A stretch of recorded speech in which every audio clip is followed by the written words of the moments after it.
Welcome to Virtual Shabbat with a Schmear. I'm here, not at Barney Greengrass, but at the virtual Barney Greengrass with Meredith Berkman, Shabbat Mom. Hi, Meredith, and it's wonderful to be, in a sense, together with you as we talk this week about Parshat Shlach. Now, you have a very specific connection to Parshat Shlach because your son's name is Caleb. So why don't we explore the personality of Caleb in this week's portion? Well, first of all, Rabbi Mintz, would that we were at Barney Greengrass, and hopefully someday we will be again very soon. And yes, as you said, I, Shabbat Mom, particularly I love all the Parshiot. It's like loving all of your children equally. And there's always something very special to find in each one of them.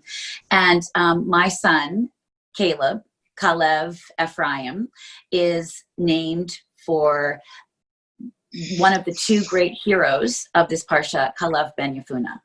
And of course, it's the story about the the story of the spies who are sent out to see the land that Moshe says is the land that God has promised to the Israelites. And I don't need to tell you, but only Caleb, and Joshua come back and say, well, this is our land. I mean, we can take this land. This is the land that's meant for us. And the others talk about they feel like grasshoppers compared to the enormous people who are there. And I'll just read one of the lines that I love the most. Caleb hushed the people before Moses and said, let us by all means go up, and we shall gain possession of it, for we shall surely overcome it. And I chose this name for so many reasons, because I dreamed that if I had a son, he would have faith in God's word, or and I won't speak for my son, or faith in our peoplehood, and that he would also have the strength of his convictions, and he would not be afraid to use his own voice, even if it runs counter to those around him. I really did have that in mind, and very often when you name someone after someone that you knew, or someone that you admire, or something, that person often, it's almost magical, or else we see it that way, that they somehow have traits of that person, or we name for someone that we've lost in our family. And I have to say that so far, so good.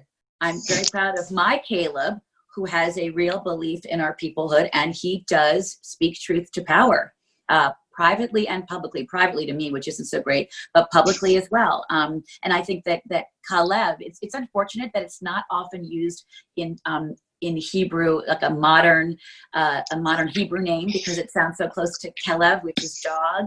But I can't imagine that every Jewish mother wouldn't want to name her son Caleb. But then again, I'm a Jewish mother, so of course I think that, since my son's name is Caleb. So that's great. First of all, it's a beautiful name, and our nephew's name is Kalev. So we have a connection to Kalev as well. And my wife Sharon's grandfather's Hebrew name was Kalev, so we have a real connection to the name Kalev.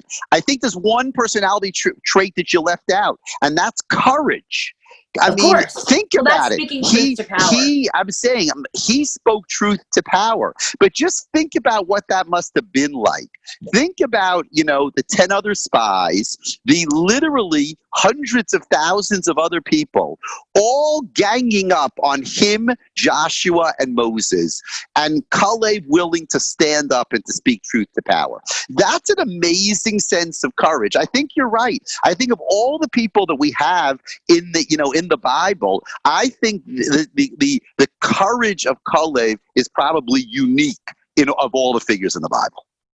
I mean, well, both he and Joshua, right? And that's, of course, the reason, as you know, I'm never teaching you anything new about the Torah, but that's the reason that of all the people who wandered in the desert, it is only from this generation, not even Moshe was able to go into the promised land, but Kalev and Joshua were. And I find that just an incredibly powerful, beautiful story.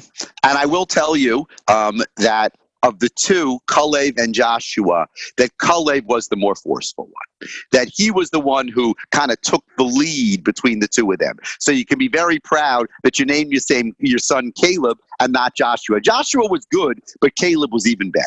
Then why is it that it is Joshua who leads the people and not Caleb, because I've That's often good. wondered about Joshua happened to have been Moses' student.